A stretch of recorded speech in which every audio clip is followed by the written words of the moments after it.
ومن أحسن قولا ممن دعا إلى الله وعمل صالحا وقال إنني من المسلمين. المكتب التعاوني للدعوة والإرشاد وتوعية الجاليات بأبها. أعوذ بالله من الشيطان الرجيم. بسم الله الرحمن الرحيم. الحمد لله والصلاة والسلام على رسول الله وعلى آله وصحبه ومن والاه أما بعد.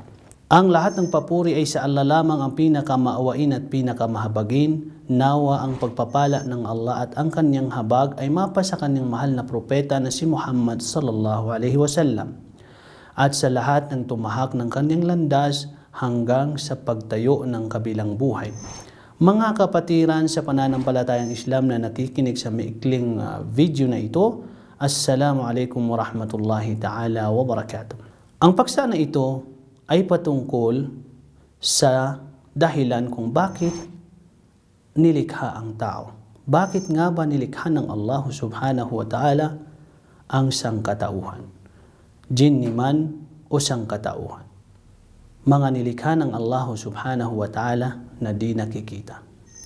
Mga kapatiran sa pananampalatayang Islam, para sa inyong kaalaman, ang dahilan kung bakit nilikha ang tao o ang mga jinni ay walang ibang dahilan kung hindi ang sumamba at sumampalataya sa nag-iisa at tunay na Diyos na si Allah. Bilang patunay, sinabi ng Allah subhanahu wa ta'ala sa Surah Al-Dhariyat, versikulo 56, kaniyang sinabi, وَمَا خَلَقْتُ الْجِنَّ وَالْإِنسَ إِلَّا لِيَعْبُدُونَ.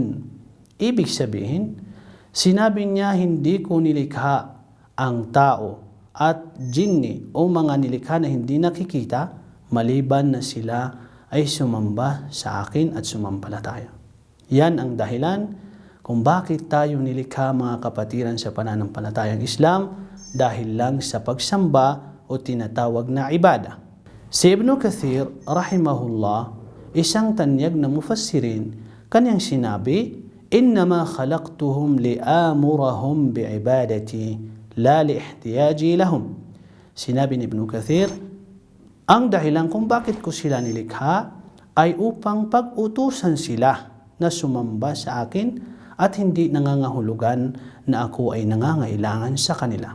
Yan ang dahilan, mga kapatid sa pananampalatayang Islam, kung bakit tayo nilikha ng Allah subhanahu wa ta'ala dahil lamang sa pagsamba sa Kanya. Ngayon naman, mga kapatiran sa pananampalatayang Islam, ating sasabihin kung ano ang kahulugan ng ibada.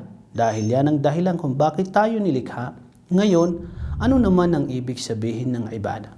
Marami sa mga scholar ang nagbigay ng kahulugan patungkol sa pang-Islamikong kahulugan ng ibada. Pero sinabi ni Sheikhul Islam Ibn Taymiyyah rahimahullah, ito ay ismun jami'un likulli ma yuhibbuhu Allah wa yardahu min al-aqwali wal-af'al al-zahira wal-batina. Ano ang kanyang sinabi? Ang ibada ay isang salita na sumasaklaw at sumasakop sa lahat ng mga salita o mga gawain na kalugod-lugod o kanais-nais sa paningin ng Allah subhanahu wa ta'ala. Ito man ay lantarang gawain o pagsamba o hindi lantarang gawain o mga nakatagong pagsamba ng isang alipin. Ang ibig sabihin natin sa mga lantarang na gawain ay halimbawa ng 5 haligi ng Islam. Ito ay mga lantarang gawain na nakikita natin. Ngunit, ang mga gawaing hindi nakikita o hindi lantaran, ito ay kabilang dito yung 6 na pananampalataya, 6 na pinaniniwalaan. Paniniwala sa Allah hanggang sa paniniwala sa kabilang buhay at paniniwala sa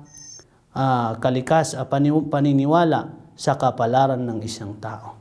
So sa ganyang pagsasaalang-alang, mga kapatiran sa pananampalatayang Islam, ang lahat ng gawain ng tao ay magiging ibada, pagsamba, kung ito ay kanais-nais at kalugod-lugod sa paningin ng Allah subhanahu wa ta'ala. So hanggang dito na lamang po, mga kapatiran sa pananampalatayang Islam. Naway nakapulot tayo ng konting aral sa kung ano man ang ating naging pagsasa ngayon السلام عليكم ورحمة الله تعالى وبركاته. ونحمل هم هدي الجاليات بآيات الكتاب البينات، بها كم أبصروا سبل النجاة، فضجوا بالشهادة ناطقين، فضجوا بالشهادة ناطقين.